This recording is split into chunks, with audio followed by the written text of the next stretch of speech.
The Curse of Oak Island. Sacred numbers in Nolans Cross pinpoint the money pit.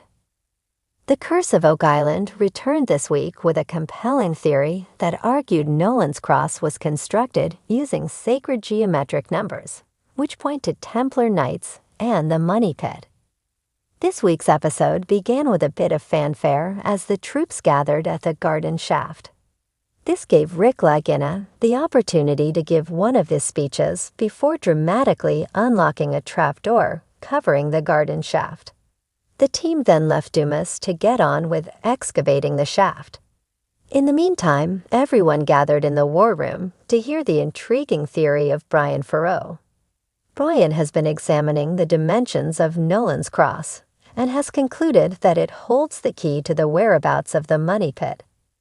Named after its discoverer, landowner Fred Nolan, the stone feature includes a number of large boulders that resemble the shape of a giant cross.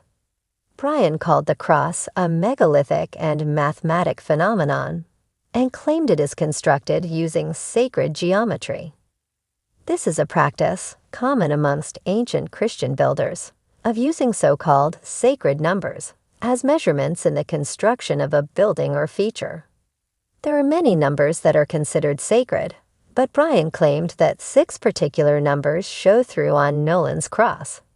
These are 144, 288, 360, 432, 740, and 864. Brian stated that these numbers were used in the construction measurements of iconic Christian sites, such as Chartres Cathedral in France, Rosslyn Chapel in Scotland, and even Temple Mount in Jerusalem. The Nolans Cross expert then showed the guys a series of graphs where he had plotted how these numbers kept appearing in the cross's dimensions. Brian measured the horizontal and vertical parts of the cross along with the head. He also drew a circle encompassing the cross points and measured the length, width, and radius. And these numbers kept appearing in the measurements. If a number didn't look right, Brian would convert it from feet into inches, and voila, there would be a sacred number. Brian had even more shocking information for the gang.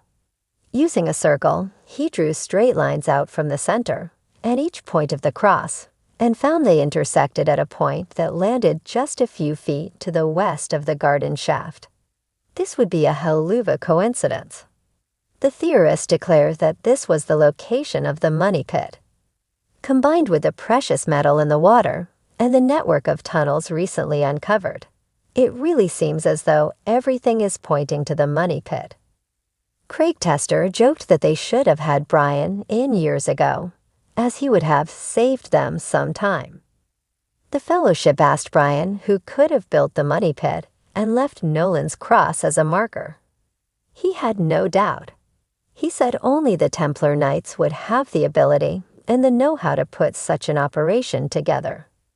As is always the case with the Fellowship, they wanted to immediately put Brian's theory to the test and start drilling straight away. But they have to wait for Dumas to finish excavating the garden shaft first. Luckily, the guys can probably combine the two tasks and have Dumas check out the spot as soon as they have the chance. By the end of the episode, Dumas had already completed the first 2 levels of the garden shaft. And then a hammer grab made a return to Oak Island, scooping out vast quantities of debris. Rick impatiently watched the process, but it shouldn't be too long before he gets to explore underground.